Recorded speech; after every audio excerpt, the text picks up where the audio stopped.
We're okay. Well, welcome everybody to this launch of Charlotte Epstein's book, Birth of the State. My name is Finn Steppertad. I'm a senior researcher here at DIIS. I'm working on state sovereignty, violent conflict, and dead bodies, among other things. Death, violence, and misery, basically. I'm going to introduce the author and her book, briefly, and the three discussants we have here. So first on, and then I'll share the discussion. First, Charlotte Epstein is an associate professor at Sydney University with a background in philosophy and international relations. She has published extensively on international relations and political theory, post-structuralism, discourse analysis, and global environmental politics, including the emergence of anti-whaling discourse. That was a very short one. About the book, I shall try in like 5 minutes to give you an idea of what kind of book it is, what it wants to say, and how it does it.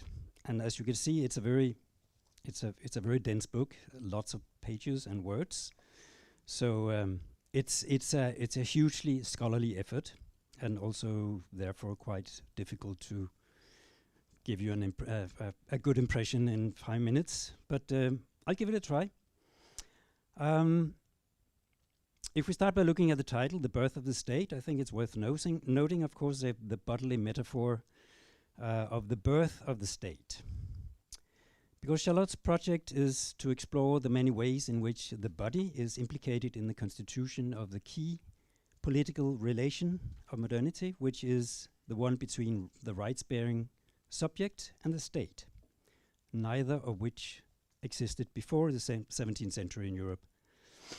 Now, it's easy to think of examples of how the body is political and both marked and used by the contemporary state.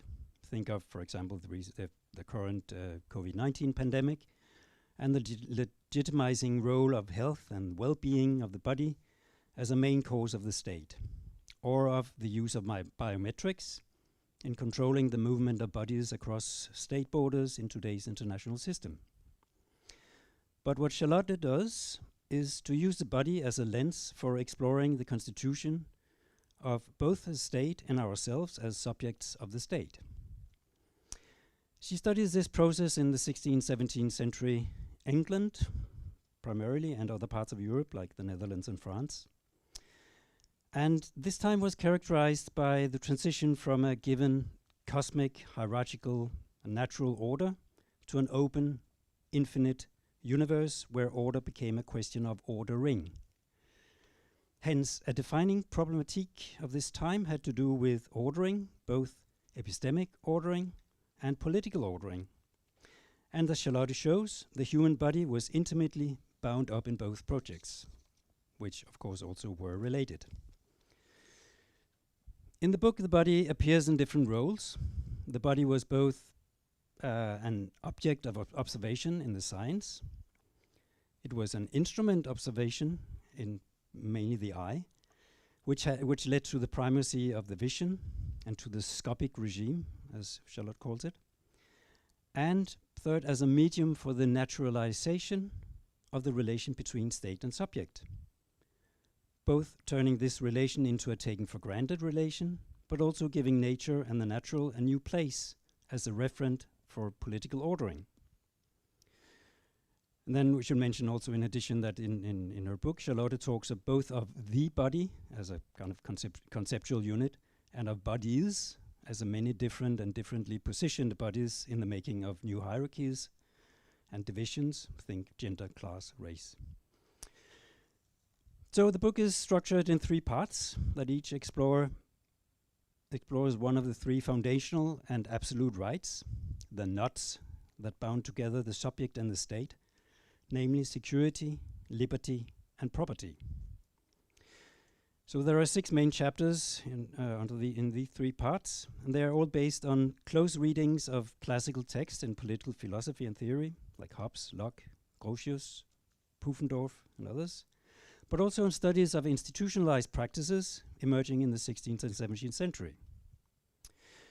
So the first part on security. Here Charlotte shows how the body was drawn upon to naturalize security as a necessary and sufficient foundation of the subject-state relation and of the state as a durable modern polity. By understanding security as a natural need, the state is rendered unquestionable as a guarantor of the right to protection, with the obligation of the state to step in to keeping us safe by all means. In Hobbes' writings, for example, he brackets conscience, which he sees as the reason for the religious wars at the time, and establishes a discrete domain of political action, different from ethics and religion, restricting it to bodies alone. So Hobbes is thus fundamental in establishing what Charlotte calls the corporal ontology of modern society. The second part on liberty traces how individual liberty was constructed as natural and incontestable by being attached to the body. The body served to individualize the right to liberty, and in the same process, the individual of legal modernity was forged. In this part, Charlotte shifts from analyzing texts to analyzing practices that emerged during the English Revolution at the threshold of legal modernity. The kind of material Charlotte analyzes is, for example, practices related to tolerance during the Reformation, for example, where people could walk out or go home to practice their own belief apart from the public realm. Another practice is court cases, in particular a court case about the naturalization of a particular citizen. And the third in this part is the introduction of the principle of habeas corpus, in English common law, meaning that you have a body, and therefore you have the right to appear in court before a judge. Charlotte's analysis points to the shift at the time in the idea of liberties and the bodies that underwrote them. So the body that underwrote medieval liberties, in plural, was a collective body attached to a specific place, while this shifted to the individual body underwriting modern liberty, in the singular, and attached to territory and the abstract space of the state. So these are some of the corporal processes that were implicated in the centralization of authority from the local authority to the sovereign of the state. So the third part on property traces the absolute right to property of the modern subject. It argues that the body served to privatize property and to establish the human subject at the center of the law instead of the natural order. Charlotte shows how the human body in general and the white body in particular were key to orchestrating the shift in property relations from collective property to individual property, a shift that yielded the modern subject of right. Again, the body afforded the great naturalizer, not only of private property as an absolute right of the modern subject, but also of slavery. Through a close reading of Locke, Charlotte contends, one, that slavery was central to the making of this natural right to property, and two, that Locke articulated the original conjunction of property and whiteness at the heart of capitalism. So then there is a last chapter that centers on the public anatomy lesson, which was a spectacle of the 17th century in which dead bodies were dissected, sometimes in public, to explore and establish the human nature. Charlotte contends that this uniquely modern institution was a crucible of the state's making. It represented a mode of seeing, a scopic regime, that was the epistemic condition of possibility for both modern science and the state. Thus, the institutionalization of the public anatomy lesson and the state went hand in hand. Charlotte uses Rembrandt's painting The Anatomy Lesson to show how the spectacle draws boundaries between a public of white bourgeois men and the poor and the criminals who provided the bodies for the exploration of the human nature. Lastly, this chapter gives a gendered spin to the search for the origins of life and human nature. The female the female authoress remained a mystery. And Charlotte makes a point of the difference between the notion of constitution, like the constitution of state and the subject, and generation or birth, which is basically the mystery of life that constantly escaped the modern project of mastering the world. So many words about the book. Just ending this introduction, I can inform you that the book will be on sale with a general discount. But unfortunately, due to the current congestion of global logistics, there are only 10 copies here. 9, okay. 8, 7, any But you can grab a flyer, which will give you a 30% discount. So the discussants we have here today, we have Rune Lykkeberg, who's journalist and editor-in-chief of the daily newspaper Information. He's also the author of various books on Danish politics, on democracy, and very recently a book on the state of the West, no less. Second, we have Stefano Guccini, senior researcher here at DIIS, works on international relation theory and methods, international political economy, and foreign policy analysis, having published books and articles on power, geopolitics, constructivism, realism, etc., etc. And last we have Robin May Scott, also senior researcher here at DIIS, philosopher by training, working on gender relations, political and feminist theory, ethics, genocide, and sexual and other gendered forms of violence. A lot of body there. So as you can see, we have an extremely capable panel with us today. So the discussants will each have 15 minutes before we give the chance to Charlotte to respond. And at the end, there'll be a chance for you, the audience, to ask a few questions before we turn to the reception at the end of this event. So thank you.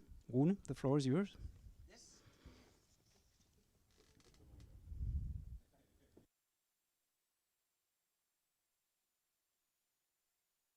I stay seated, right? Yes, well, we decided I stay seated. Whoops.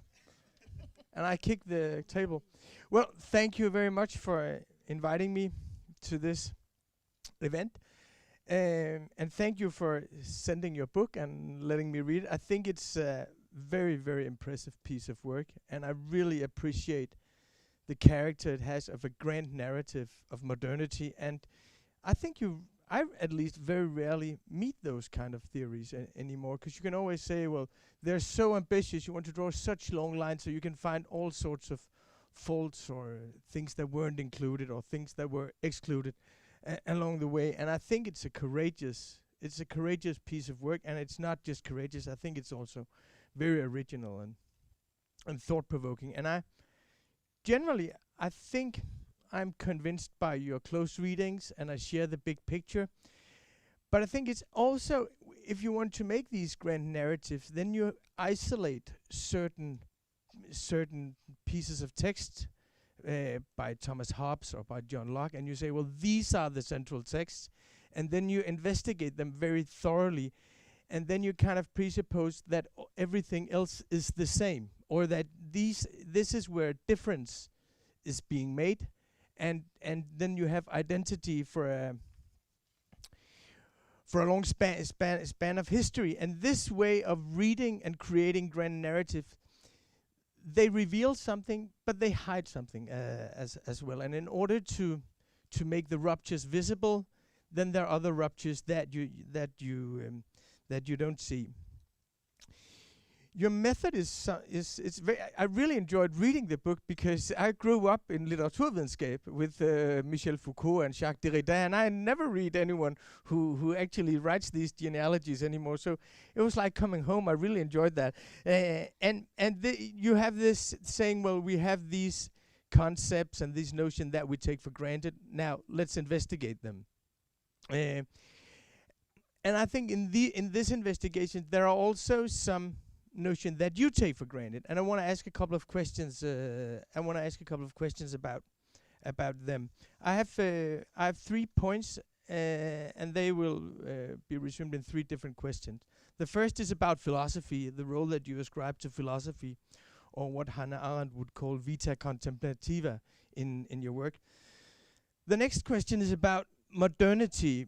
The whole book is about this is the birth of the state and the individual of modernity. And the last question is about nature, and something that I've been thinking about for a long time without becoming any wiser. But maybe today you can help me. Namely, why is it that we have this intellectually extremely interesting drama of climate change, something that is extremely dramatic and that challenge all our concepts and basic assumptions? At least in my view it does.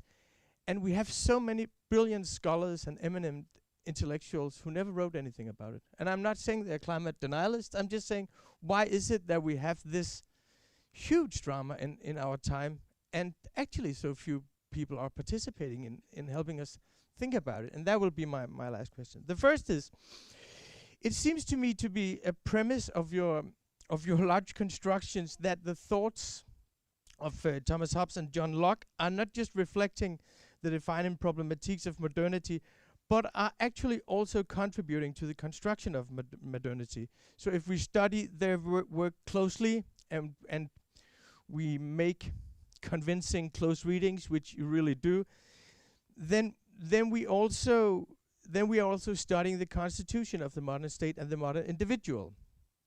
And the question for me is here, is the old hermeneutical question, is are these thinkers, are they discovering something or are they inventing something? Are they just reflecting something that's going on in their time? So are they like the theater of Shakespeare, that this is where you see your time? Or are they actually setting the state? And I think you have both. I think you have both views in the book, and it's not quite clear to me what is the general view. You have some. There are passages where I get the sensation that the philosophers are actually they're actually contributing to the constitution of the state and the individual.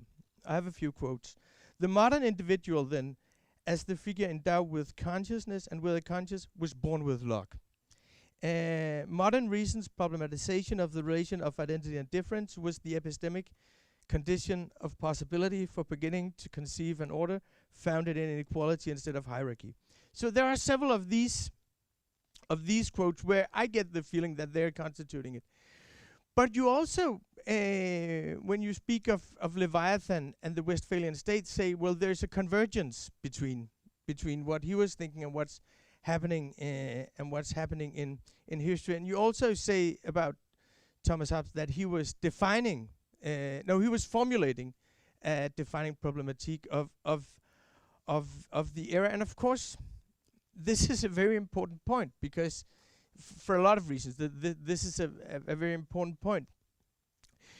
Because it also, if you think, well, actually philosophy was part of constituting the modern state and the modern individual, then if you redo their constitution, or if you renegotiate that constitution from a point of view of philosophy, then you can also contribute to changing it.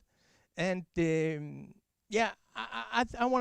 I can see some points in favor of it and some points not in favor. I'm just basically curious about how you see this question, because I very often have the sense that when you look back, it's very easy to find these, not easy, but it's tempting that you find these very, very strong quotes from Machiavelli or from Thomas Hobbes, and then you see something happening in history. But then in our own time, I find it very difficult to see something written in philosophy that would actually change the world. And I use philosophy in a quite broad sense here, because it's almost like the metaphysics of Aristotle, because this includes epistemology. And if you think of something like climate change, then you think there's not a causal link between what you find out scientifically and what happens politically, to say the least. So that will be my first question: the role of philosophy in history and the authority and power of philosophy. And of course, the question really is, under what conditions does philosophy have the power to intervene in history? My next question is about modernity, because there are a lot of concepts in the book that you investigate and you analyze, but it seems to me that that modernity is something that is pretty much taken for granted. It's not, and there is this this sense that this is you say, well, this is the opening or the dawn of modernity. So there's this premise that this is the era when modernity was born, and it was constituted, and that we still live, we still see the modern structures of domination all around us. Something like that's quite loyal quote, isn't it? Yeah. So what was the modern system of power that was established here? It's still with us. We're still living in some kind of modernity. Yeah, I have the quote here. Every time I look around me, I find modernity's basic gendered and racialized structures of domination that surely were meant to be fully deconstructed by now, still firmly in place. A lot of work to be done. I would see modernity a little different. First, I would say that I'm very cautious about, but that's also because I think I was studying in the 90s when there was modern culture all over the place. So I'm a little skeptical about thinking that everything that is foundational in modern society is also a modern invention. I would more look at it like the individual has a long history going from the Confessions of Augustine and then all the way up, and the history of the state. The Chinese invented a state earlier, to see some sources of the modern society that are pre-modern. And I'm a little skeptical of the thesis of a rupture between the pre-modern world and the modern world. I think there are more continuities. So that would be, and the second is that for me, modernity is very much about conflict. And you have this modern individual that comes out of primarily Locke here, which is the citizen individual, the citizen embodied with certain legal rights. And I would say that is, in my view, only a part of the modern individual. That you also have with Hegel, you have the part that is in the family that needs recognition through love. You have then with Hegel the citizen in the state, who is Locke's individual. But you also have a third dimension of the individual, which is the individual that contributes something uniquely to society. The first is in the family, the second is in the state, the third is in the marketplace. And you would say that the constitution of the modern individual is the interplay between these three dimensions. Another way of approaching it would be looking at all the conflicts that Hamlet is in Shakespeare's play, between the past and the future, the ghost of his father, the new modern era, his inner voice. So I would more think of the constitution of the modern individual as revolving around these conflicts, and in this triangle between family, state, and the market. So I would add. So my next question would be, what are, in your view, the limits of modernity, and what are the factors? What are the factors outside this relation between the state and science and the body that constitutes the individual? My last question is about nature. Like I said before, it's something I've been thinking about for a long time. Why something so very, very interesting? I mean, in my view, I don't know if this is the wrong place to say it, but climate change is a lot more interesting than terrorism. I mean, it's so much more. It's a lot. It is really a radical challenge that goes all the way from the way we eat to the way we transport ourselves to the way we make our public institutions. And I've been thinking that maybe it's just because our theoretical canon, it presupposes that what is interesting is between humans, that theory of democracy is between humans. And so I was very struck in your book when you say that nature is excluded here and the human body function, and I don't know how to pronounce the thing, synecdoche. And so nature is transferred to the human body, which is a synecdoche of nature, and so nature is left out of the constitution of the state. Yeah. So our way of thinking, going down from Thomas Hobbes and John Locke, and all the theories that came after it, would always focus on the relation between citizen and state, citizen and citizen, or citizen and a certain intersubjectivity. But the drama would always be with humans in the center, and we would say that nature is just the big taken for granted in our culture. And I just want you to reflect on that reflection, because I think it's very convincingly written in your book how and why nature was excluded from the from the modern state, and a very Dagbladet Information-agtig way of asking the question would be: do you think we should revise our theories or make another canon in order to reflect radically on climate change? That would be my 3 questions.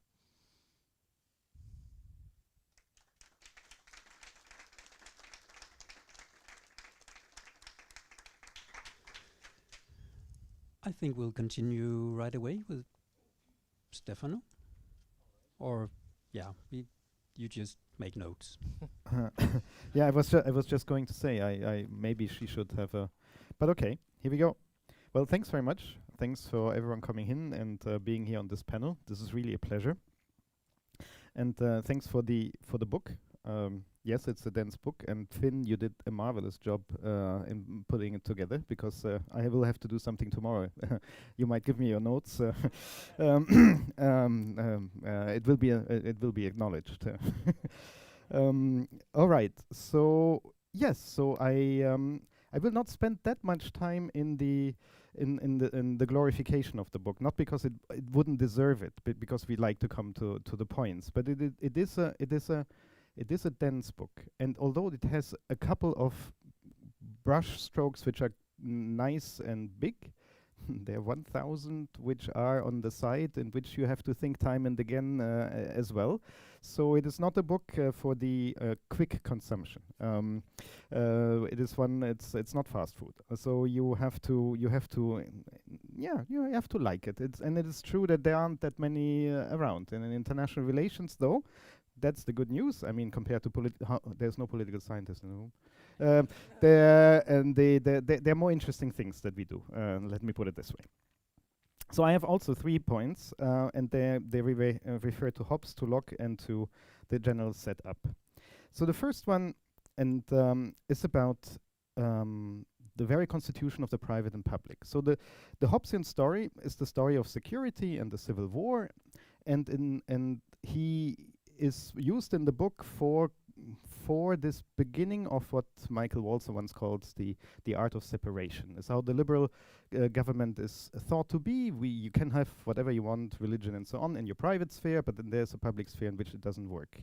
And then there are other separations in which you build up academic freedom, in which you build up social civil society components which need to be independent, often autonomized. And the fascinating story in the book, of course, is that we talk about private and public as if it was always there, and it wasn't. So the book is at its origins, at the birth, and tries to understand not just how this solution comes up, but also how then these very components, the public and the private, are endowed with particular visions. And of course the line that comes with it, and Robin can give you a very long list of feminist literature on the private-public distinction, which is one of the big things that have been discussed over there. Now the story that is in the book, and I want to give a bridge here for international relations, the story in the book is Hobbes' story. It's the beginning of the 17th century. It is very much about the Civil War in England, but then the very distinction that we are talking about, this private-public distinction in international affairs, predates it. It's 1555. It's the Peace of Augsburg, this cuius regio eius religio, when we always pretend we actually do speak Latin, is that part in which this distinction is made, in which one would say, okay, you can do at home whatever you want, just as much as we would do it within the country. You can do it as a country as long as you behave outside, right? And then the interesting question is Hobbes, and that comes back actually to your first question as well, is Hobbes here registering that is something that has already happened, or is he constituting to something which is in the making? And it's partly also, and it's not just to defend international relations, but usually we are presented as the ones who, all the philosophers write about domestic regimes and the domestic, and then they export elsewhere. But here it might actually be that some of the practices have been invented somewhere else before and then reported inside. So the first is to give you maybe a little bit of a possibility to develop a little bit the interrelation of the thinking of security, not just in domestic terms, but also in the international one. After all, Hobbes has this huge problem, right? You give individuals more freedom and you should get more order. How should that possibly work, right? So that's the conservative dilemma. So there must be something which comes in, more coercion. For Foucault afterwards, of course, it's that we do the job ourselves. We control ourselves. The second is about Locke and whiteness. So again, I take up also a point that was done by Finn, and the question of the relationship of Locke to slavery, because the book has a very long component on Locke's difficulty, obvious difficulty. How can you be a nice liberal thinker and say that slaves are great? So how does that work together? A question which is not easily resolved. So Charlotte also shows that there are some commercial interests. He has been investing and well, the Americas as a colony, then Locke is not completely outside of it. There are many not always very nice quotes about things which are going on in the colonies, about the self-reflection of the superiority of what is going on in England. And the book is, I think, very careful not immediately to jump on the race ticket, right? So although there is this non-white which comes, and will be part of my question, the book is actually quite good on very long time to think about slavery as such. And I've been recently reading a book by Aurélia Michel, which is on Un monde en nègre et blanc, a world in Negro and white, which makes the following thesis, namely that it is not because we are racist that we had slavery, it's because we had slavery that we became racists. Because the idea of race arrives only in the 19th century, and it is basically a way of living with this dual component of modernity. On one hand, we are humanists, everyone is equal and so on. And on the other hand, we have these slaves, we have them always. And she shows in the book they have been in basically every civilization in the world. So once slavery as an institution, is abolished, race comes in as a new marker. And so the book does make a link to whiteness, as also Finn says, but I think you have actually prepared for thinking much more about this very strange position of the slave rather than of the race. And so I would like you to come back on that one as well, also for the public who hasn't read the book. I mean, it's, but you should. And the third one is about ordering. So as Finn also in the introduction says, there is this idea that there was something before which were the Middle Ages, which seemed to be relatively consistent and coherent, and suddenly everything opens up. It's the sciences, and so on. And so the big question comes in terms of ordering, which is both an epistemic question, i.e. how do we order our knowledge? What is actually our knowledge now that the church no longer has this necessarily entire control over us? But it's also a political question. How do we actually organize a polity in an environment in which science comes in, when the subject has been constituted, the state comes to be constituted. Now, and that comes actually back to the question that Runa had beforehand as well. I'm not so sure. I would like to open up the question that there might be the book, by taking Hobbes, by taking Locke, and by taking their self-reflection on what this modernity is and how it reacts towards it, might naturalize because it's not discussed so much, the very starting point, namely that we need to order, and that for the ordering, the starting point for Hobbes is security and for Locke is violence.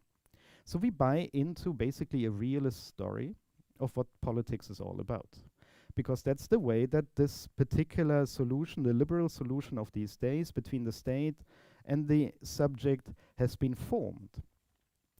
The book doesn't say this is a great thing. The book doesn't say this is I love this. But the book does not basically look at the starting point or problematize the very starting point via which also all these modern thinkers define themselves and their superiority against the Middle Age, which necessarily has to be defined as completely beyond the pale. So it is a little concern I have in international relations more largely, where we have, and I have been contributing to this, so it's a self-critique, concentrated enormously on power, violence, and so on in all of its facets. So it goes from, the corporal to the most symbolic, structural, systemic, and so on, thereby basically reorganizing the whole system in a realist manner only by using Foucault or others which are attached to this particular tradition. So it's a reinvention of the realist tradition, which is a blind spot on which we don't reflect because we take for granted that violence and security and so on is the starting point for thinking this. So the book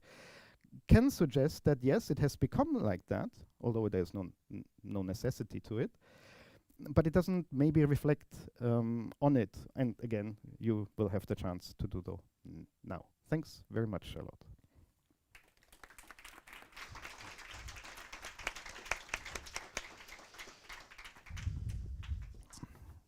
Thank you very much. We now take a deep breath and give the floor to Robin. Am I on? First of all, also, it's great to see everybody here. Huge congratulations to you, Charlotte. It's a huge effort here. Wonderful when you publish your baby. Wonderful that we could find that moment, that window of opportunity here with Corona. This might fall. So I actually want to start at the end of the book. In her closing sentences, Charlotte writes that even though it appears that we are in a post-revolutionary and post-liberation era, we always have the obligation of critique. And she talks about critique as that which involves undoing and redoing existing structures of thought. And we can hear these questions in our two first commentators. What does it mean to take it for granted? Should we take it for granted? What about the grand narrative? Do we want the grand narrative? This is all the enterprise of critique that we're all engaged in. And of course, it always raised the question, how does one do it? What is the method that one chooses within this field of critique? And for Charlotte's book, her work is this interrogation of Hobbes and Locke. So she's engaging, as she puts it, in a critique of those thinkers who themselves invented critique.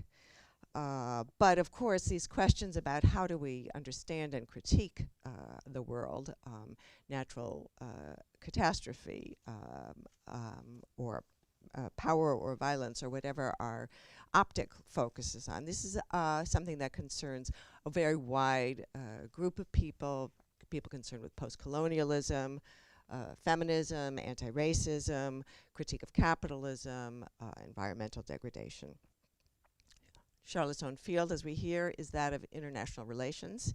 And so she returns to this, her home IR camp, as Lena Hansen phrased it at one point, and asks what the founding moves and assumptions are in the creation of the field of international relations.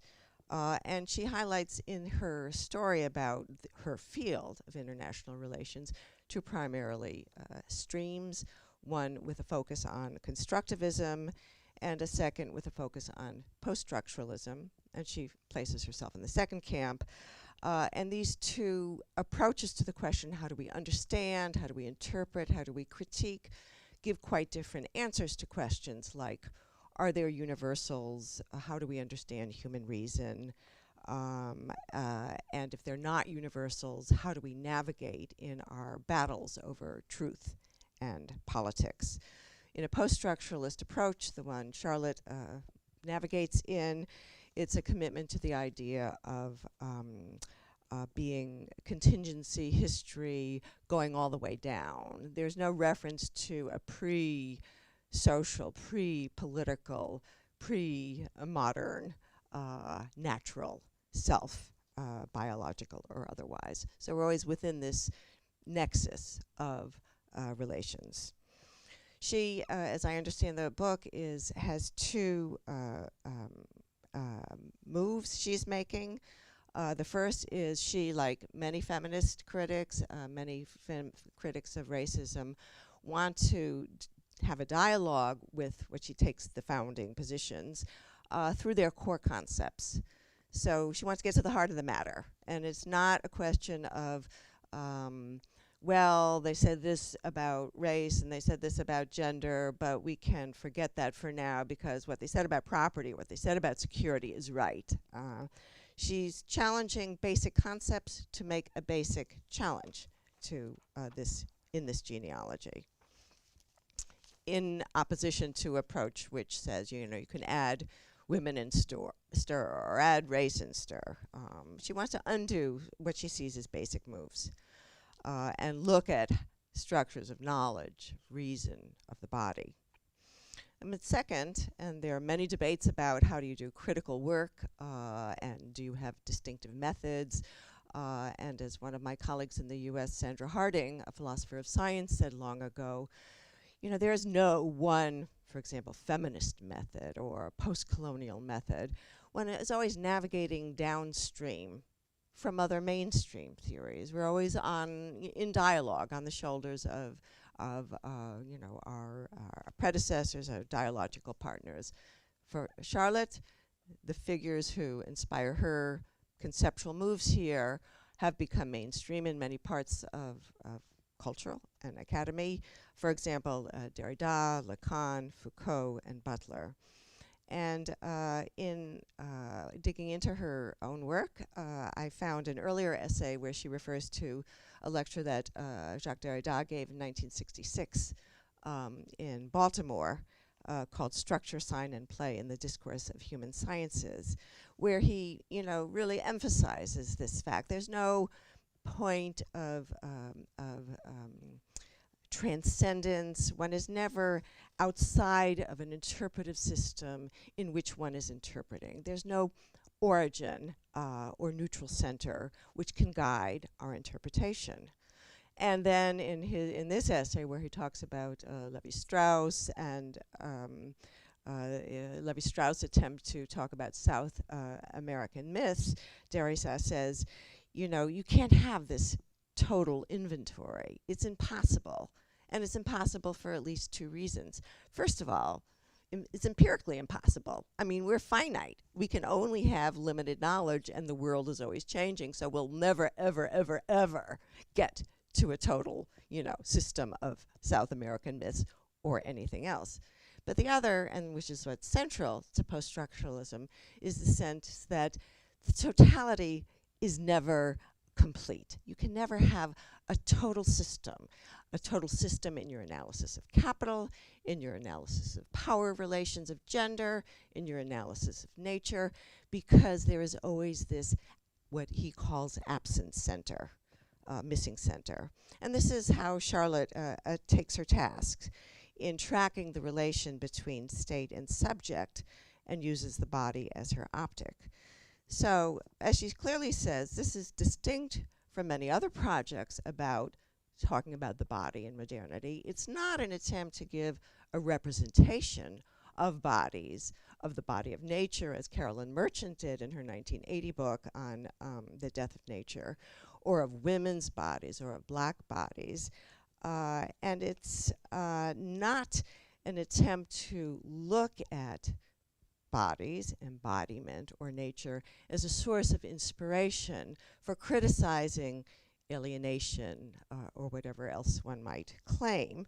There are many critics who do work in that area, but that's not her approach. Her approach is to do something else. She takes the body as her methodological starting point, as an optic to see how these fundamental moves about nature, property, and security came into being, with the explicit intent, at least, to argue that there is no underlying foundation for this genealogy. So along the way, if you do read the book, and of course, as my colleagues have said, it is dense, but there is a great deal to be had from reading the book. She does use the language of standpoint, so I just want to pause here about it, because those of you who may be familiar with social theory, feminist theory over decades will say, standpoint, I've heard of that. What does that mean? Is that what she means? In social theory, coming from critical theory with Lukács, and certainly much feminist standpoint theory, has been based on the following view of how to do interpretation. That the world is made up of dominant and marginalized positions. We know this from an analysis of capital. We know this from an analysis of patriarchy. And knowledge is always situated. We talk about this generally in our own work, about the importance of reflexivity. And from this view that knowledge is situated, that power positions are unevenly distributed, standpoint theorists would say, therefore, it's important to start your theorizing from the position of those who are marginalized, who can see things that those in majoritarian positions can't see. We hear this in various areas, also about gender, about race. But I just want to say this because that's not what she's doing. She's not interested in that. She's not interested in bringing to life the experience standpoint of laborers or slaves or women, but doing something else, which is this, to looking at how their exclusion shapes this fundamental emergence of the state, or what she calls the bourgeois community of consenters. So her focus is on how exclusion is constitutive of the community. And so, as Stefano referred to her discussion of Locke on slavery, it's full of all these juicy bits of knowledge. He did have an insider's knowledge of the slave trade. He had a hand, she writes, in drafting the fundamental constitutions of the Carolinas from 1669, which assured every freeman of Carolina the absolute power and authority over his Negro slaves. I absolutely agree with the thesis that Stefano was mentioning, that it's slavery which has created racism. So he was on board. How does that make sense with the idea of natural rights, and everybody has a natural right, when obviously that coexists with the exclusion of slave from this category, as it coexisted with the exclusion of criminals, and given the history of slavery, the exclusion of blacks. So her approach here is to argue that this very concept of universality only emerges through these exclusionary acts, which she calls the logic of universality minus one. Other people were also put outside the category of this bourgeois community of consenters: poor, foreigners, and women. And she has marvelous examples in her final chapter, the public anatomy lesson, where she talks about how the emergence of the state was intricately connected with the emergence of modern science, and how corpses became a coveted object for knowledge, for dissection. And when that could no longer be filled through pillaging cemeteries, how could corpses otherwise be made available? And that could be done through punishment for murder, through punishment of other crimes, crimes caused by poverty. There was an example she cites of a man who stole a coat and ended up on the dissection slab. And in fact, in her optic, the establishment of poorhouses and hospices were a way, an avenue to provide corpses for dissection. Foreignness upped your chances for ending on this slab. So a non-criminal Italian, even though there was a focus on, only the worst of crimes, if it was a foreigner who did something that wasn't so bad, that counted too. So a non-criminal Italian could end up being dissected in Amsterdam. And of course, the female body also played a very important role in this corpse economy. And she mentions the frontispiece of Vesalius's 1543 book on the fabric of the human body, which pictured an all-male public glaring into the dissection of a woman's uterus. And this fascination with getting to the very beginning of life, to getting to the very beginning of things. And not that this challenged many inherited views about the relation between female and male bodies. There was still the view that the male body was the norm, as we know in terms of how uniforms are designed, safety bags are designed in cars. The male body is still the norm.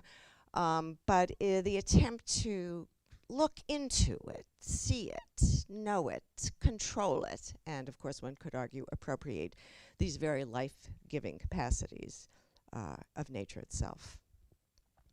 Now Charlotte's book takes us back to 1500s, 1600s, 1700s, and as I said, her goal is not to try to rescue these theories. There are many approaches which say, well, Locke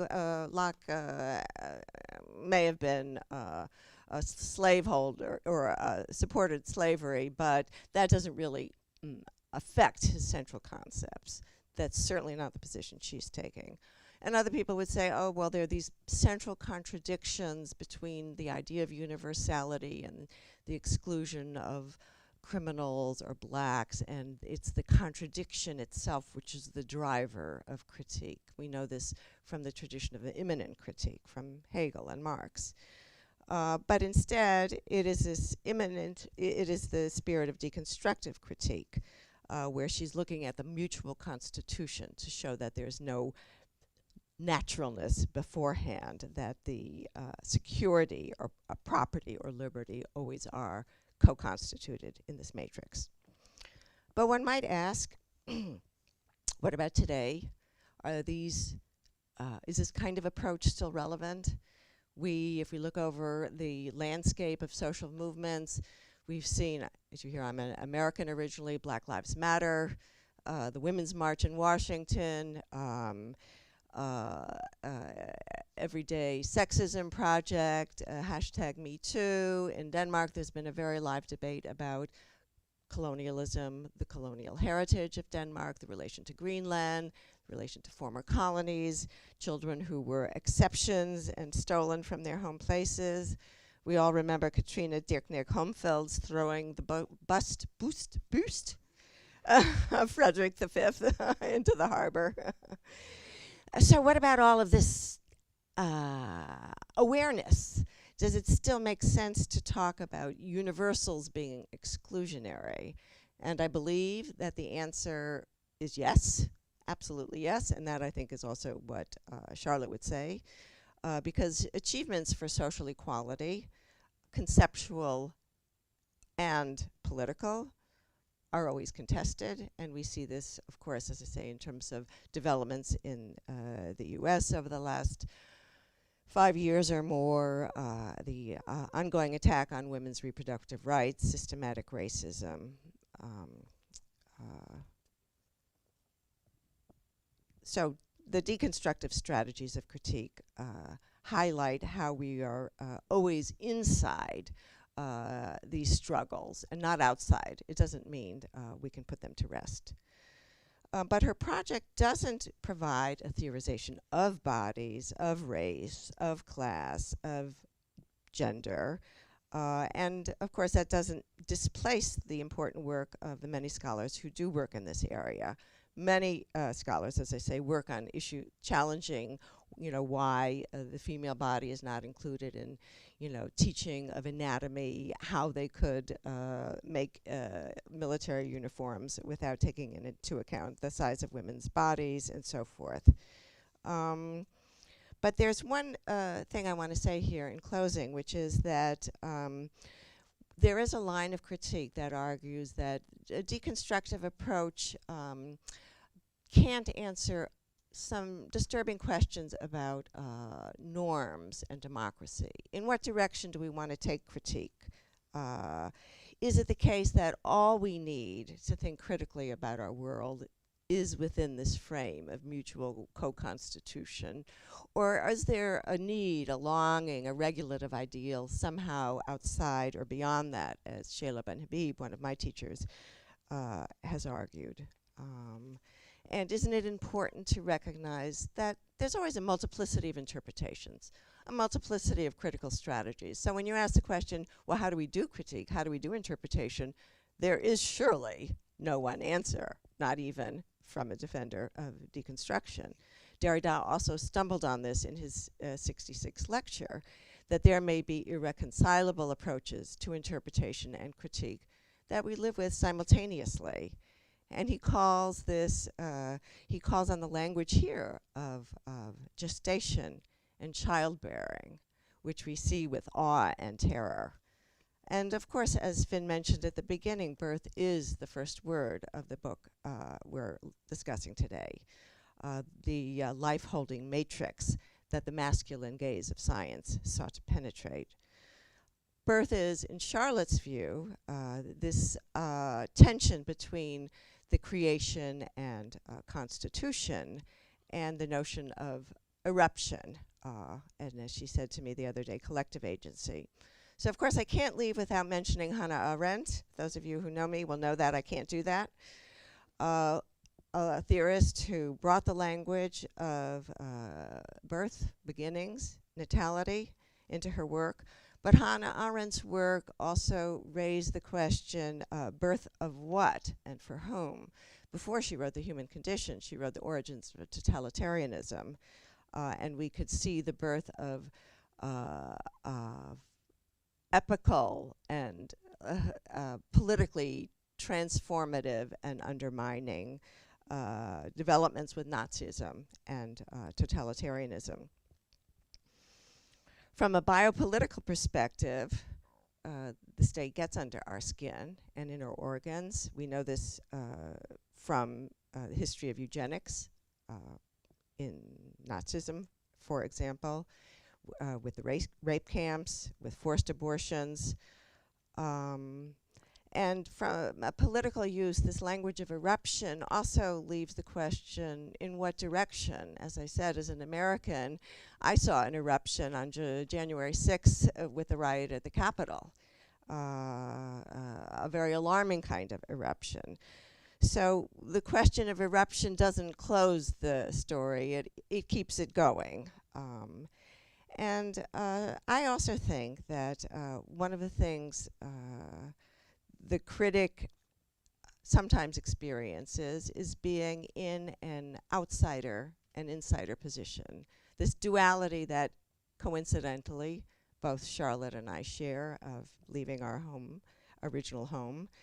And that could be a useful point of reference. If you can avoid this nostalgia for lost origins, and if you can avoid the strategy of survival that requires full identification with the new world, displacement, they can be small or large, in our cases they were large, is a reminder of this ongoing necessity of critique, of the incompleteness of critique, and of the unending dialogue and contestation about critical methods. Thank you.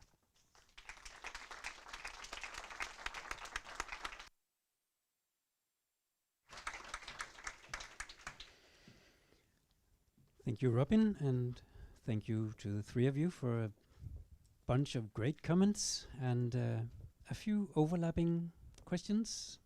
Are you ready? I'm ready. It's quite a task. Can you hear me, first of all? Yes. Right. I'm ready and I'm humbled and I'm delighted to be here, and I must begin by thanking all four of you because it is quite humbling the way you've really grabbed my stuff and ran with it and gracefully, really put your minds to it. So it's really quite an honor. It's also a real joy for me to be launching it from DIIS.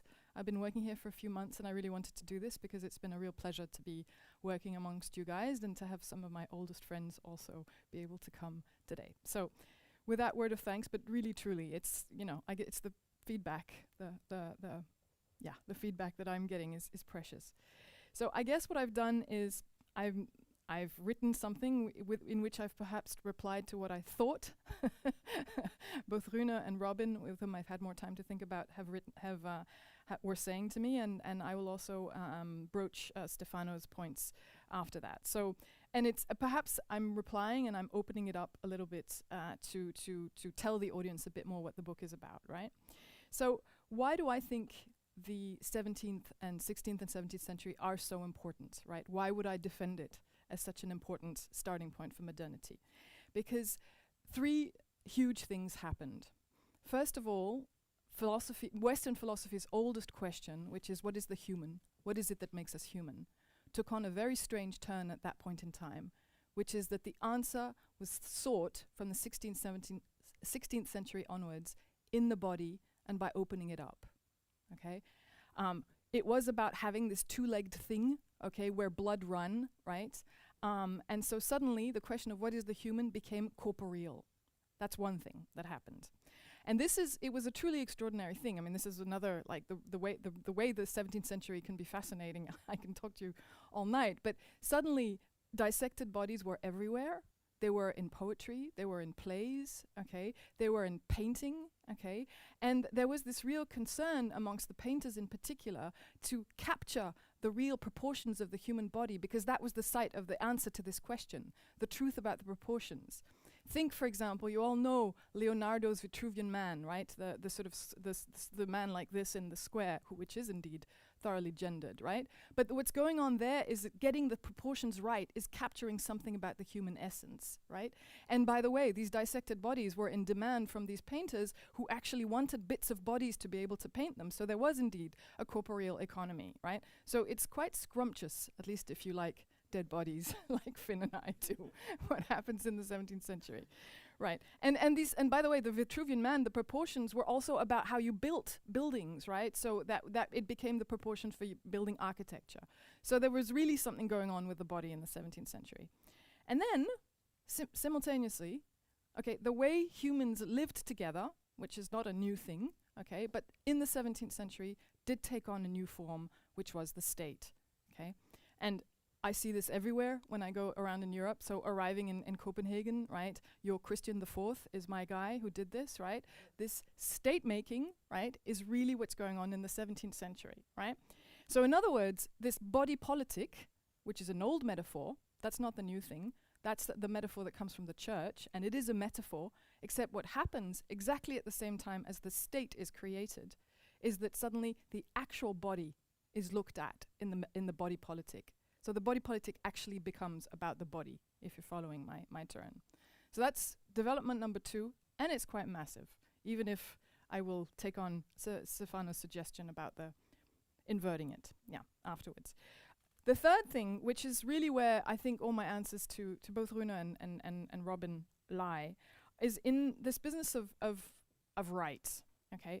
And this is it's the counterpoint to the second, right? So the state comes around, but suddenly so does this notion that political subjects have rights and no longer just obligations, okay?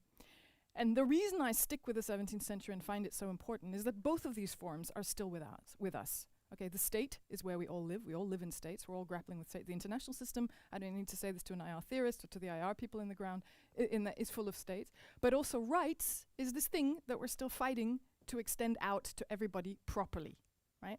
So this thing about rights, this is where it comes about, right? So that's why I think it's so important. But what were these rights? Rights really were the political vehicle, the political instrument of a much broader rejection of everything, of the authority and the power imposed from above. The rejection of the authority of the word or the truths imposed from above, okay? And that is the distinctly modern attitude.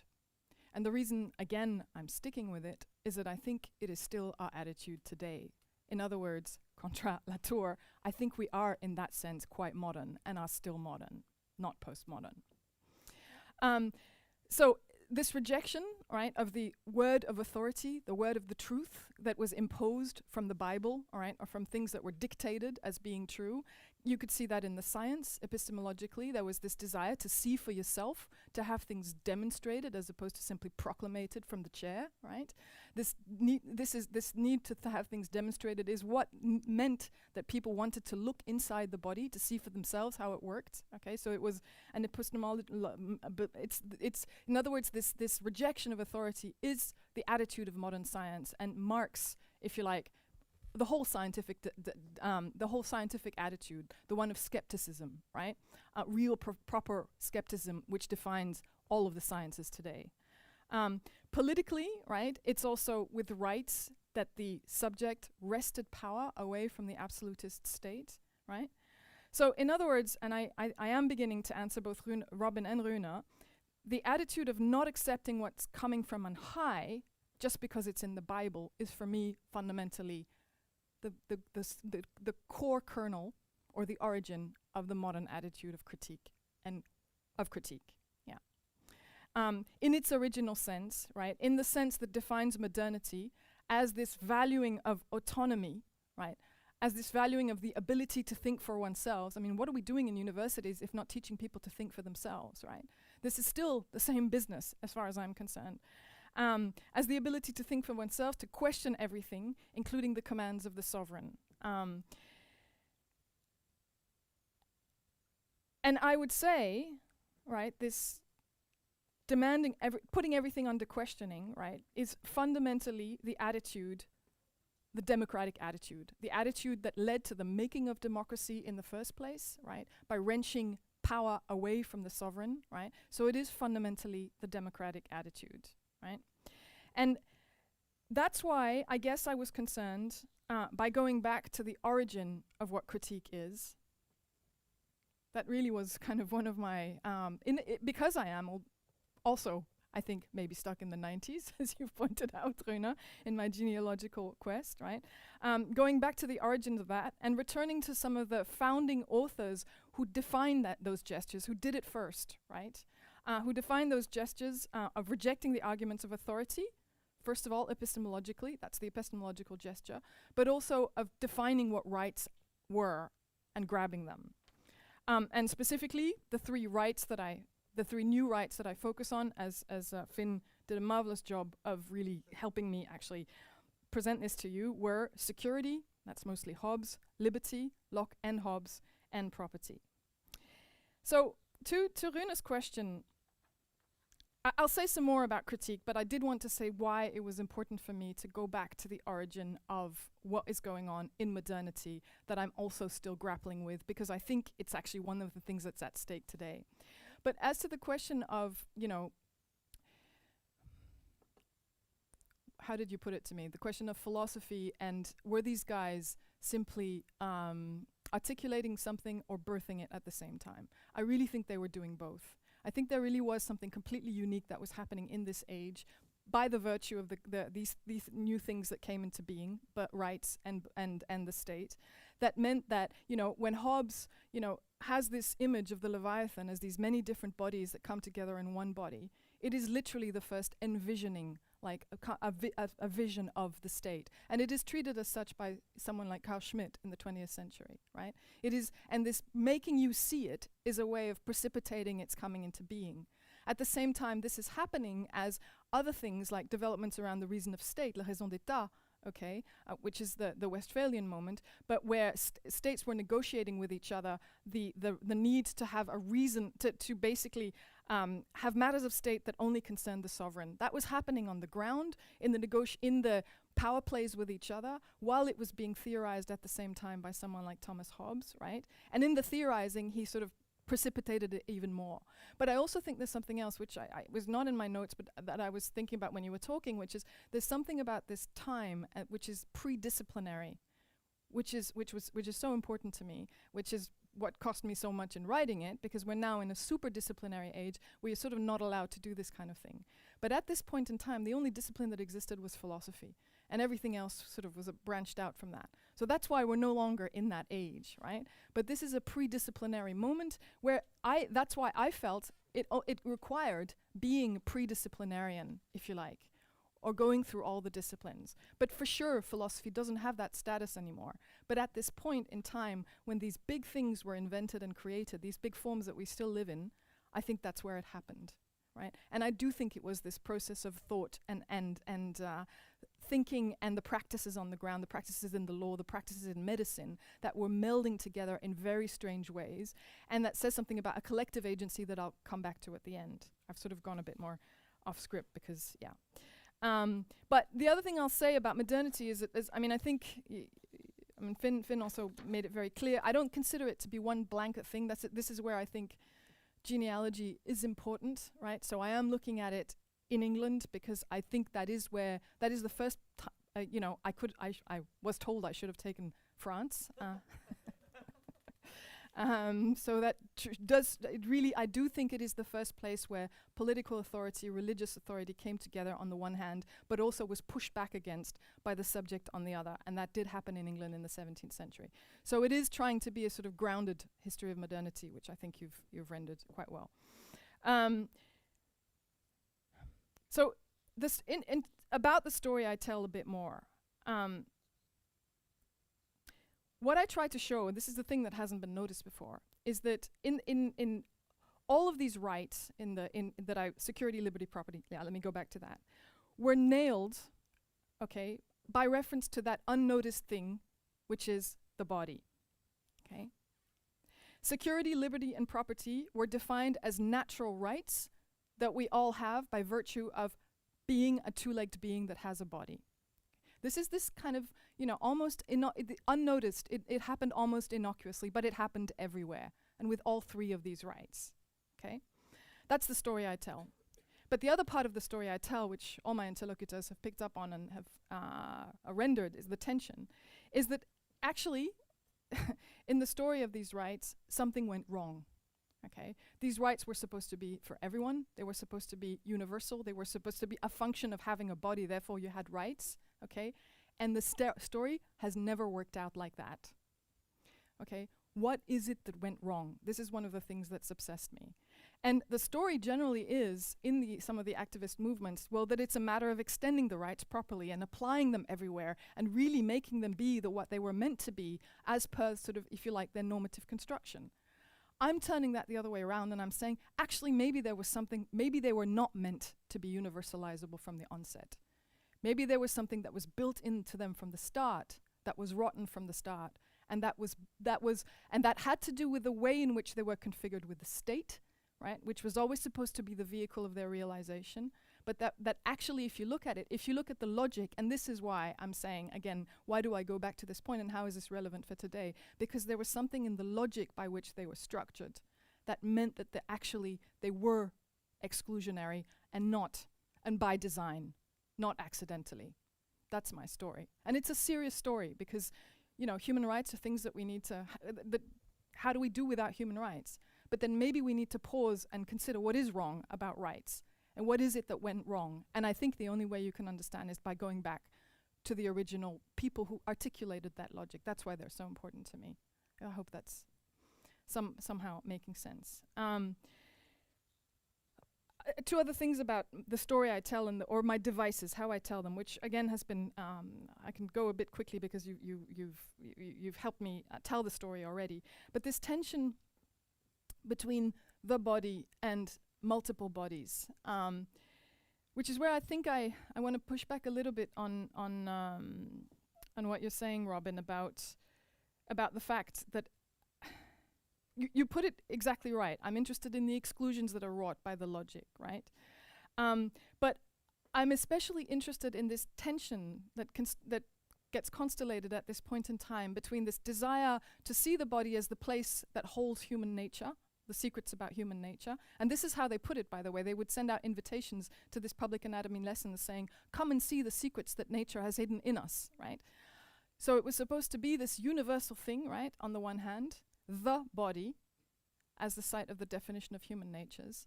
So that's where I look at this work of universality, right? But I hold that in tension with the many actual bodies that were written out of that story. So female bodies, colored bodies, basically everyone else but the white male. Okay, so my multiple bodies, and that's where my, if you like, multiplicity comes in, right? As to show that which was not on the side of the universal. So I think it's a bit more than. So I do think I do standpoint, but in relation to that tension with the universal, and I'm looking at this fundamental contradiction that's at work in these logics from the beginning. And the second device that I use, because you reminded me that I also am, again, born in the 90s or raised in the 90s, Rune, is this business of naturalizing. And you picked up, I mean, I was actually really glad that you picked up on this thing about nature, because in a way it's almost the biggest theme in some ways that I don't always know how to actually contain in there. And the way it plays out is actually as part of one of my, what I'm calling my devices or my methodologies, if you like, which is that I'm born in the 90s. There's a very old-fashioned word which I'm trying to put back in fashion, which is naturalizing and denaturalizing. Right? We used to talk about basically, how, it was all about being critical, was about denaturalizing, denaturalizing, right? And that's what I'm trying to sort of flip on its head and go back to the original moment where these naturalizations started to happen, first of all, right? So I'm trying to rescue the old naturalizing, denaturalizing as a critical device. But I'm doing it in a way that actually brings, well, we talk about naturalizing, denaturalizing just kind of methodologically, but what nature are we referring to when we are naturalizing or denaturalizing? So I'm trying to recharge this instrument of critique, naturalizing, denaturalizing, by bringing into picture the bigger nature that's implicated. And the extraordinary finding that I found is just that how much, nature is this thing that's given out there that's supposed to be stable. That's the place that science looks at, which is the most stable, if you like, science. In actual fact, there are two completely different natures that come clashing into one another in the 17th century, which is another reason why it's so important. And of course, now we know the nature we know now is now different from the nature we know in the 17th century, except that we're still using a lot of the same bases. My quantum physics friends would say maybe not, but other than that. So the point is that how do you take seriously naturalizing as an instrument of critique? By bringing nature into the picture and by bringing this relationship between the natural thing, or the thing that's considered a natural thing, which is our body, and the bigger nature that's in the distance. That's the sort of, I want to say, game now that I'm trying to play around. I won't talk for too long. I did want to answer one thing, because Robin is right, for the sake of this audience, especially if they're not, and not everyone is IR, to ask me to clarify how does my use of critique position me within IR, and sort of, first, the book is not just about IR. It's much bigger than that. But the part that is let's take the right to security. And let's take the right to security, and let's fast forward to today. The state, okay, that thing that in IR we're quite interested in, right? The state is constantly in the business of securing us against threats, okay? In other words, as if it's constantly in the business of securing us against threat, as a function of this fundamental right to security that was sealed in the 17th century. In other words, this promise to satisfy what we need as per our body, this is how it was couched, which is the need to feel secure, right? So this is what the state does, right? In other words, and there are constantly new threats being constructed by the state all the time. China, right? A rising threat. Russia, right? COVID, okay?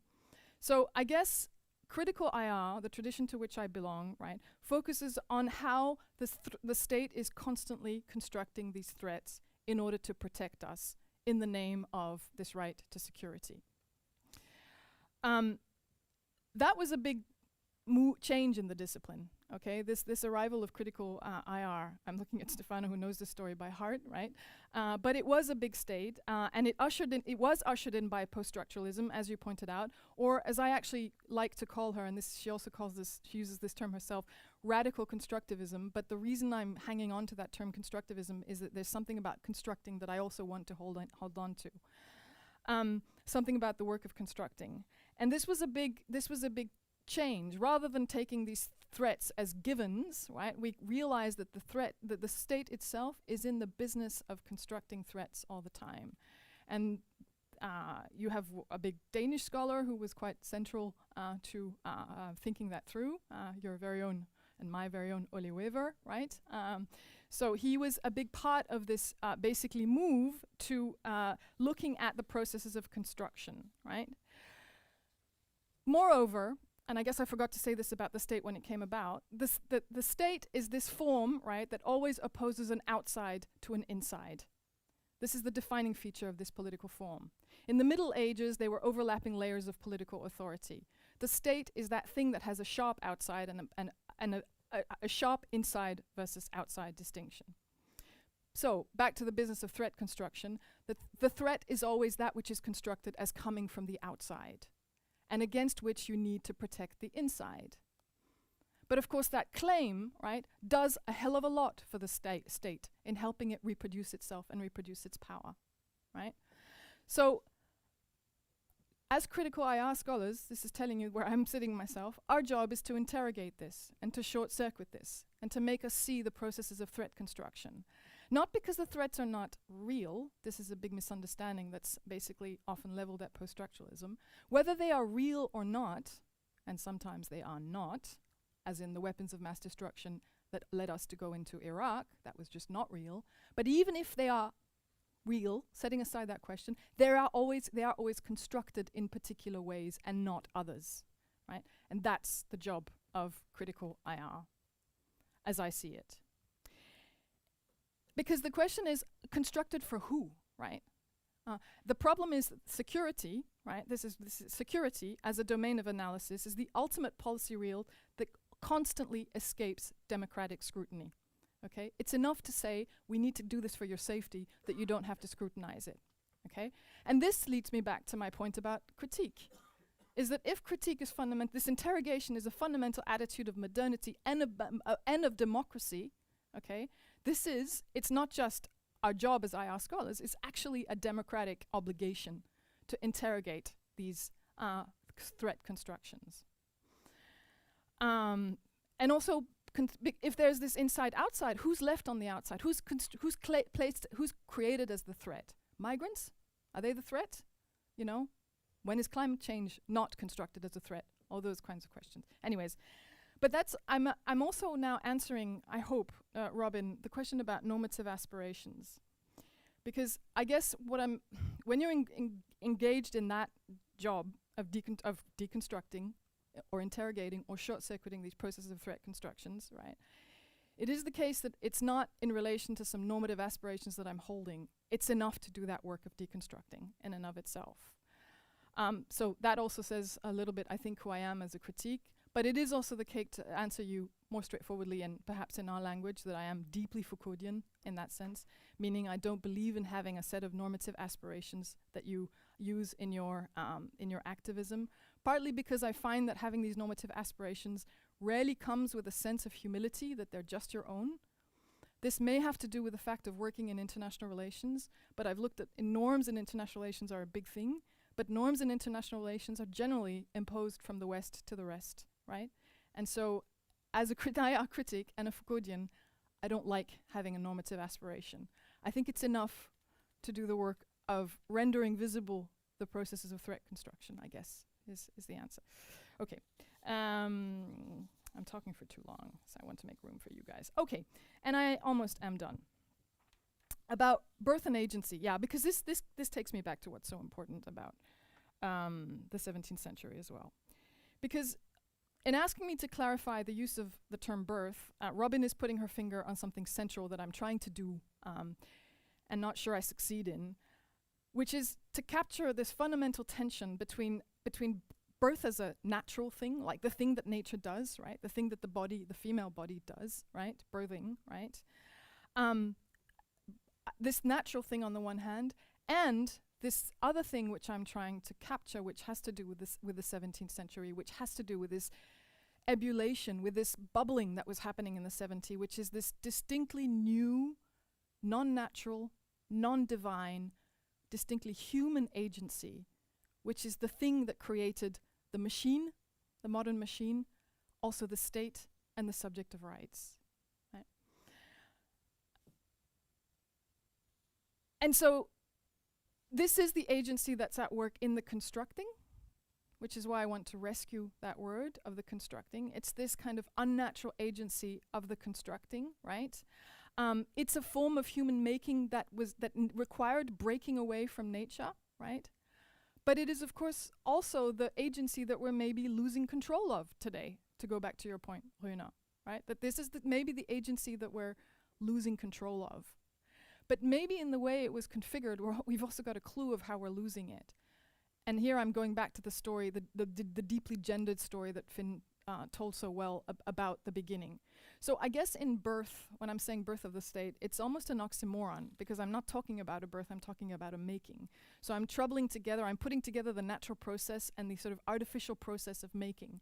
But that is because I want to draw attention to this fundamental tension between this form of making, which again required so much collective thinking and making coming together in the 17th century, and the violence that it affects by the fact that it is always driven by a desire to control the thing that it cannot, which is to make life, which only the female body can do, which shows why it was always configured in a gendered fashion from the beginning.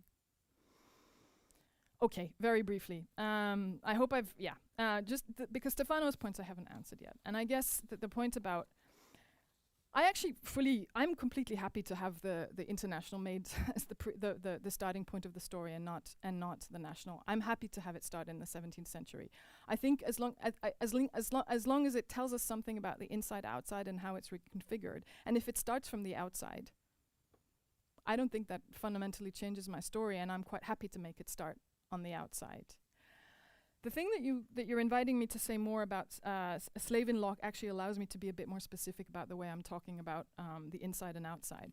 Because what's fascinating in Locke is that this is the guy who theorizes human liberty, right? This universal liberty that everyone's supposed to have, but also the right to private property that we're also supposed to have, right? He's the thinker of private property. He's also America's foundational thinker, right? Which is why private property is so central in America, right? And he theorizes private property in relation to this thing that we have, which is the self. He's also one of the first theorists of selfhood, ourself. And he does that in relation to the body and the laboring body, okay? But what's fascinating in Locke is that, so he also in this way theorizes the state, but he always has these dichotomies, right? So the state on the one hand and the state of war, okay? And he can only think the state as this closed thing that gets formed in the way that I talked about earlier, in relation to the state of war. And then he does this amazing thing, which is that he puts, so after saying that liberty is natural, is what we have as a function of being human, he then has this category of people that he just puts in the state of war and say, well, they must have done something horribly wrong, because it's actually okay to have them be slaves. So for everybody else, being through your own labor, you acquire property and you become yourself. But there's always a category, because he always thinks in dichotomies, that he puts there that are excluded from this possibility. And as Stefano rightly pointed out, this category at that point, it was a work of ordering, because it's fundamentally what he was doing. He was an epistemologist, Locke. But so was Hobbes. He was ordering, right? And this is the other fundamental rupture: is that words basically no longer. I mean, in the Middle Ages, a word was a thing. A word was a magic formula. It was actually a physical thing. In the 17th century, that's another big break. Foucault tells this story. The word suddenly becomes a representation, fundamental change. Then you have to reorder everything. And so in this work of ordering around slavery, okay, what the color, okay, comes into the story later on. But I'm showing how this is the condition of possibility for color to be, for the slaves, to basically be, it being the other way around, as a function of the color of your skin. You are not entitled naturally to be an owner, unlike so what Locke is doing in defining the state is also defining the place of whiteness, the place where it's rightful to own, which is to be white, and also, and this is not me saying this, but other feminist critics of Locke, male. Yeah, so I think that I've spoken for too long, and this business of ordering, I mean, again, I think ordering is what starts to really happen. I mean, I feel that before the 17th century, order is given, and ordering is what starts to happen in the 17th century. And I guess I've just tried to go back to the beginning of that story, and maybe I've lost the plot with your question about ordering. But maybe it's time to give the floor to the audience. But thank you so much for being here.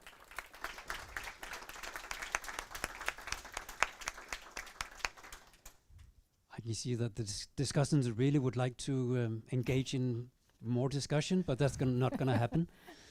I'm going to sit back down there. We could take like 5 minutes for a few questions from the floor. There's one there. There's a microphone coming up. What I would like to ask is that focusing on 17th century, and then again, as you said very appropriately, that knowledge is situated, and then the way words were interpreted, and the three central ideas of security, liberty, and property. But how does 17th century and the birth of the state help us in understanding the nature of the state that we live in today? Is threat still from outside? It could be also. So how do we understand the nature of the state today with what you've written? I haven't read your book, so I'll just ask this question. Thank you. Will you respond right away to I this might as well, yeah. simple question? Yeah, I mean, it is about understanding how the state came about, and I think basically understanding how it came about can help us understand a lot of these logics, including the one you spoke in terms of inside-outside. That comes from this particular moment. So the inside and outside change and can get reconfigured, but the fact of thinking about threat as something that comes from the outside, even if, by the way, it's in the inside, that particular way of handling threats is what is configured at this point in time. Yeah, either way, I'll start repeating myself otherwise, but I think there is something fundamental about, but also all the categories, reason, the particular form of rationality that we're still using in science, that gets configured there. All forms of ordering, many forms of ordering get configured at this point in time. So I think it's a very, I'm also just making a plea for why the past matters in terms of understanding the categories we're stuck with today. Yeah, I think that's. We have more questions? Or should we change the mode of celebration? No, yeah, great. Okay, you had your chance. No, okay, this is great. A short one. No, it's not a question to Charlotte. It's a follow-up to your question, really. Yes, help. About inside and outside, and how these are moves that reappear. Mm-hmm. I mean, in the U.S. during World War II, we had the Japanese detention camps. My parents ended their lives living in a senior residence where there were many people of Asian origin who themselves had been living in camps. American citizens who became defined as foreign threats during war. Of course, you know, the history of the emergence of Nazism also shows Jews became defined as non-persons without legal rights. Criminals had more rights than Jews did, because then at least they could have a lawyer. So it's this turning of one's own, you know, the sort of community, creating exclusions there, which is, I think, very, very dangerous and terrifying.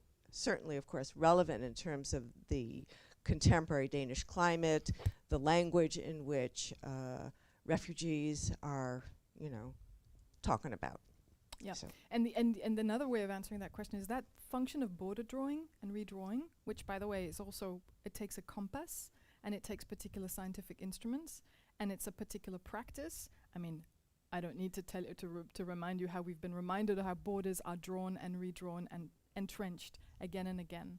That started there. Yeah. We have one last question here from Lars.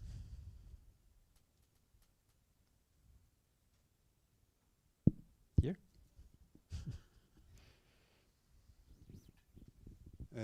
Thank you. It's extremely interesting discussions, and I bought your book, but I didn't finalize reading it, but I'm looking forward to do that. I have a simple question, and that is on this inside-outside. You tell us that it was born in the 17th century, and then I would like to ask, what is the difference between the inside-outside of the state in the 17th century and the Polish state in the Greece ancient times. For instance, all the talk about the Tucudinian trap in Thucydides's reflections on, for instance, the War of Peloponnese. So to me, there's an inside-outside also at the polis state, but you think it must be another one. Yeah, I think the difference. So you mean the polis, as in the Greek polis? Yeah, I think one of the differences is actually territory.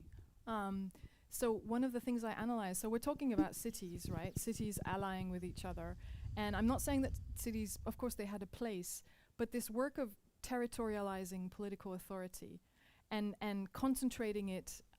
So I guess there, my contrast is more the Middle Ages, but concentrating it in one single point. Perhaps you could say it's more concentrated in the city, but the city is less of a territorialized place with clear borders on the outside. So yes, it has the dynamic of war, but this work of what I call in the book territorializing political authority over a certain stretch of territory, and not because it's defined around the functions of a city, which is trade, for example, or voting, or coming together to talk politically, right? Those are quite definitive functions that you associate with the polis. Territorialization in the sense of the state, as that which is contained within borders, is broader, and I think it needs to be broader and contains several cities. So I think that's it, and that sharpens, is what I'm saying, the inside-outside tension. And it also, the other difference, is now I'm going to use Stefano's question to me, is that it also doesn't have the inside-outside focus has such a strong tension because there is an outside that's clearly posited as an outside. That outside was not so clear, I would say, in the polis. I think on this note, I will close this part of the session and say thank you to Rune, Robin, and Stefano, and to Charlotte, of course, and invite you all for a drink in the adjacent room. So thanks to the panel and to Charlotte. And thank you all. Ooh.